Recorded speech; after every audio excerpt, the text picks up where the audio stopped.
Je suis biologiste, chercheur au CRIGEN. Le CRIGEN, c'est le comité de recherche et d'information indépendante sur le génie génétique.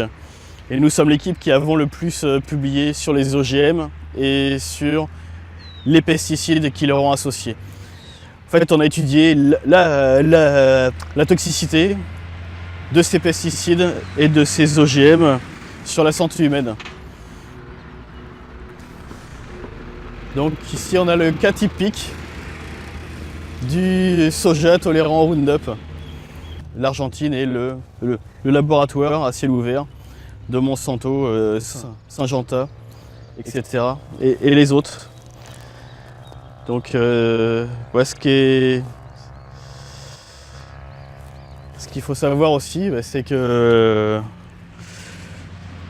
quand Monsanto promettent que grâce aux OGM, ils vont éliminer la faim dans le monde, là on a un exemple de ce qui se passe d'une terre qui a longtemps produit de la nourriture pour les Argentins.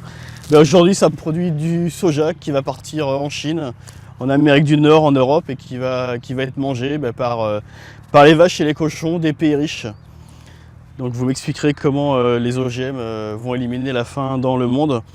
Ce sont des promesses. Quand on s'en tient aux actes, on voit que les OGM servent à nourrir le bétail des pays riches. Jamais un OGM n'a nourri un homme pauvre. Après, on pourrait parler aussi des effets du Roundup. Au laboratoire, on a montré que à des doses jusqu'à 1000 fois inférieures à celles utilisées dans ce champ, on arrive à tuer nos cellules humaines en culture. Les cellules humaines que l'on cultive, c'est à des doses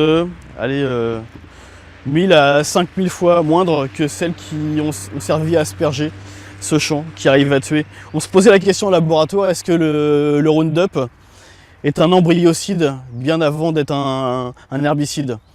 Parce qu'à des doses bien inférieures, on arrive à tuer des cellules humaines à des doses auxquelles on n'arrive pas à tuer des mauvaises herbes.